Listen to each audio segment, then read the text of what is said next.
जायनि थाखाय सानसेनि उनाव सानसे बर' बिजोङा लासै लासै मोनसे दुरबल अबस्थायाव फैगासिनो दङ। जों मिथिगौ इन्टारिम बडियाव थाबाय थायोब्ला जोंनि जि रां बावजा बे रां बावजाया साननाय बायदि मोनफैया। मैया जों गवालपारा जिल्लायाव थानाय दीनदयाल आदर्श महाविद्यालय आमजङानि बे बाथ्राखौ जों सावरायदों। बेहाय खुलुमबाय। जोङो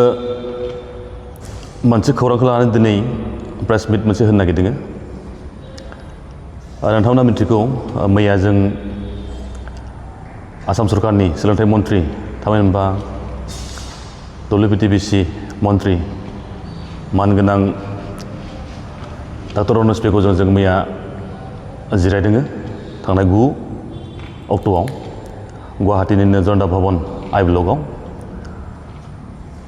दा बे रादाबखौ जों होनो फैदों आरो बेयावनो जोङो जोंनि बर' सुबुं जथाइ आफादनि थामहिनबा BPCCनि जोंनि बेहाय दैदेनगिरिफोर दंफैयो आरो आंनि खाथियाव दङ गलाघाट जिल्लानि जोंनि BPCCनि सासे डेपुटि कनभेनर बिथां नीलेश्वर ब्रह्म आरो आंजों लोगोसे दङ बलराम बर' बिथां सासे लिंथुमगिरि बिथाङा कामरुप जिल्लानि।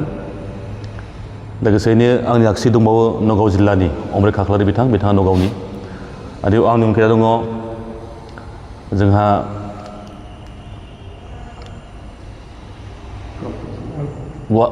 गवालपारा डिस्ट्रिक्टनि धीराज खाख्लारि बिथां। लोगोसेयै खोला कामरुपनि अचिन्त बिथां दङ। बेहाय जोंनि गेजेराव गलाघाटनि गासै दैदेनगिरिफोर दङ। बे समाव जोङो BPCC जानानै नोंथांमोनजों साबायखर जासिहरदों। जों गाहायै दुलाराय बर' फरायसा आफादनि बिथोन बायदियै मैयानि हाबाफारिखौ जों सावरायहैदोंमोन। बेहाय मिरु दुलाराय बर' फरायसा आफादनिबो माखासे दैदेनगिरि थाबाय जोंजों लोगोसेयैनो आरो गुबुन गुबुन जिल्लानि दैदेनगिरिखौ लानानै जों मैया मोजाङै सावरायदों। बेहाय बिखेखকৈ जोङो बर' कालचार काउन्सिलनि सिङाव थानाय बर' बिजोंनि खोथा आरो बेहाय गोबां भेकेन्ट पस्ट जानाय बर' फोरोंगिरि दङ, सोरबा डेड पस्ट जानाय आरो बिदिनो रिटायार पस्ट जानाय गोबां बिदि थाबोनाय दङ जायफोरखौ आसाम सरकारा दिनैसिम मोजाङै मावफुंनो थाखाय बा सुफुंनो थाखाय जोंनि खावलायसेयावबो बिथांमोना बे हाबाफोरखौ मावाखैमोन। आरो लोगोसे सोलोंथाइनि खेथ्रखौ बुङोब्ला बर' बिजों होननाय लोगो लोगो बिटिआरनि बायजोआव गोबां मोनसे गिदिर प्रब्लेम बे जोंनि, जायनि थाखाय सानसेनि उनाव सानसे बर' बिजोङा लासै लासै मोनसे दुरबल अबस्थायाव फैगासिनो दङ थासारिया। आरो बिदिनो फोरोंगिरि गैयिनि थाखायनो बर' बिजोंनि सायाव फोथायि बा गिनाय मोनसे बा गावनि फिउचार गथ' गथायखौ लानानै गोबां सिन्था खालामग्रा गारजेन बिथांमोना बा दिथागिरि बिथांमोना गोबां सिन्थानि गेजेरजों भुगिनांगौ जादों आरो बेखौ जोंबो दिनै भुगिफैदों। बेखायनो बिनि सायाव गोबां गोथौ सिन्था खालामनाय जादों। जों मिथिगौ बर' बिजोंखौ लाखिनायाव बर' हारिया बेसेबां खस्थ'नि गेजेरजों बे बर' बिजोंखौ दिनै फोथांना लाखिदोंमोन आरो दिनैबो लाखिदों आरो उनावबो लाखिनांगोन। दा बेखायनो दिनै जोङो बे गुबै प्रब्लेमखौ लानानै जोङो मैया आसाम सरकारनि सोलोंथाइ मन्त्रि बिथांजों सावरायदों आरो बिथांमोननि माखासे अफिसार्सफोर थाबाय। दा बेहाय जोङो नुदों बे सावरायनायनि गेजेरजों जोंनि फरायसालिफोराव गोबां खालि पस्ट दं, जेरै सोरबा थैनायनि सोरबा रिटायारनि गोबां खालि पस्ट दं। नाथाय बे पस्टफोरखौ अफिसारफोरा बा अफिसियेल हिसाबै बिथांमोना डिटेल्स डाटाखौ हरा, जायनि थाखाय बेहाय भेकेन्सि गैया होननानै गोबां खोथा बुंनो नागिरदों। आरो बेखौनो लानानै जिल्लानि दैदेनगिरि बिथांमोना फरायसालि थांनानै बेसेबां खालि पस्ट दङ बेफोर डिटेल्स लानानै फैदों आरो बेखौनो अफिसारफोरजों सावरायदों। आरो बेखौनो मैया डक्टर रनज पेगु बिथाङा अफिसारफोरजों सावरायदों आरो सावरायनायनि गेजेरजों बेखौ थाबैनो सुफुंगोन होननानै बिथांमोना मोनसे खोथा होदों। लोगोसेयै मोनसे दुखुनांथाव खोथाया जाहैबाय मा, जोंनाव ओरैनो सिंगल टिचार्स जोंनाव अबावबा फोरोंगिरि गैयि बिदि गोबां जादोंमोन। आसाम टेट जेब्ला फाथियो बा खुङो बेहाय गोबां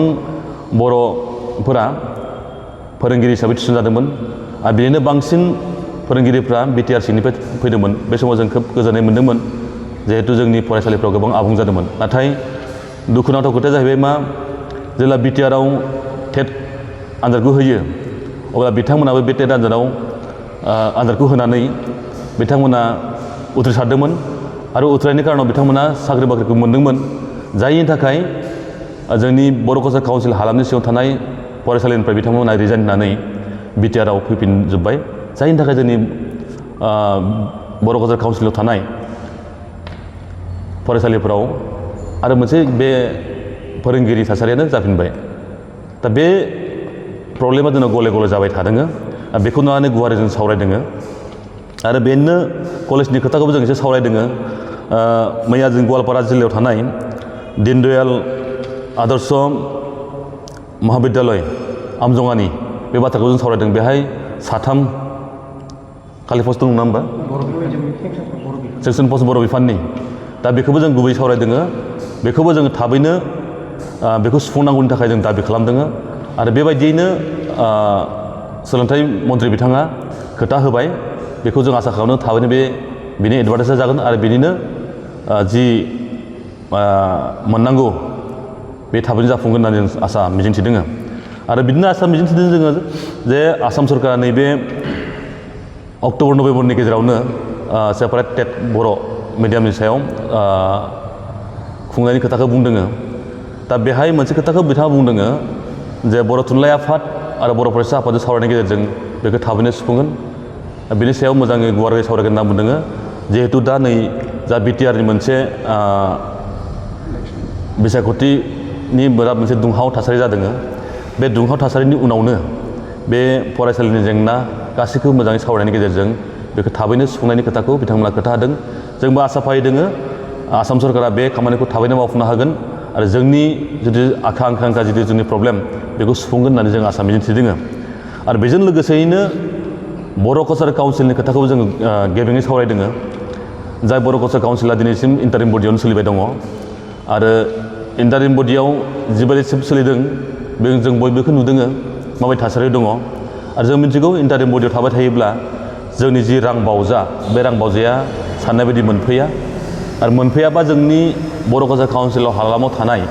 बर'फोरनि जि साननाय हनाय डेभेलप सिन्थाधारा गासिबो मोनसेबो जाफुंनाय नङा दा बेखौनो बिथा लानानै जोंबो बर' सुबुं जथाय आफादनि जानानै आरो दुलाराय बर' फरायसा आफादनि सानैसो दैदेनगिरि लाफानानै जों सावरायदों आरो बेहाय जोङो गिबियै सावरायदों जे बर' कालचार काउन्सिलाव जि गामिफ्रा हाबबाय आरो जि गामिफ्रा थालांबाय बे थालांनाय गामिफोरखौबो थाबैनो सुफुंनांगौ आरो बेखौ नैबे बिटिआर बिसायख'थिनि उनावनो थाबैनो फोसावनांगौ आरो फोसावनायनि गेजेरजों जि बियाब दानाय बियाबखौ मोजाङै दाफुंनांगौ लोगोसे बेखौ थाबैनो डिसेम्बरनि सिगां बा डिसेम्बरनि गेजेराव जेरैखि जाया बिसायख'थिखौ खुंनांगौ होननानै जों बे बाथ्राखौ जोङो दाबि दैखांदों बे जोंनि मोनसे बिपिसिसिनि आरो बर' फरायसा आफादनि मोनसे दाबि थाबाय आरो बेजों लोगोसेयैनो राभा हास'नि खोथायाबो जों फैदों राभा हास'नि खोथाखौबो जोङो मन्थ्रि बिथांजों सावरायदों जे बेखौबो नैबे बिटिआर बिसायख'थिनि उनावनो गाहाय मन्थ्रिजों सावरायनो थाखाय रनज पेगु मानगोनां बिथांखौ जों खावलायदों जे थाबैनो गवालपारा बा साउथ कामरुपनि दैदेनगिरि बिथांमोनजों जों बिपिसिसि दुलाराय बर' फरायसा आफादखौ लाफानानै बेखौ माबायदि मडेलिटि खालामनानै जोङो जाफुंहोनो हायो बा सुफुंजोबनो हायो जाहाथे बेहाय राभा हासोनि बर'फ्रा बेहाय जेबो दुखु मोननाय थाया बा जोंनि साननाय बायदि जाफुंहोनो हायो आसाम सरकारा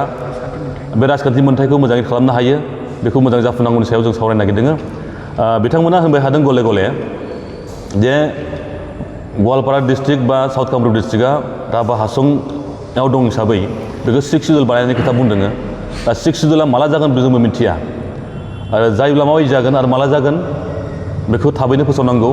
ओरैनो धेमालि खालामनायनिल' सम नङा बियो जिहेतु बर' कालचार काउन्सिला गोबां मोनसे खस्थ' खालामनायनि गेजेरजों जोंनि बर'फोरनि 3rd मोनसे एकर्ड बे एकर्डआव जुदि न'नि मोनसे मोन्थाय मोन्दों राजखान्थिनि मोन्थाय बे राजखान्थि मोन्थायाव जों बयबो दसेब्लाबो जों जिरायनो लुबैयो बा एन्जय खालामनो लुबैयो दा बेखौ जोंहा बयबो लुबैनाया दंखायो दा बेखौनो लानानै जों बिथा लानानै आसाम सरकारजों सावरायनो जोङो खावलायदों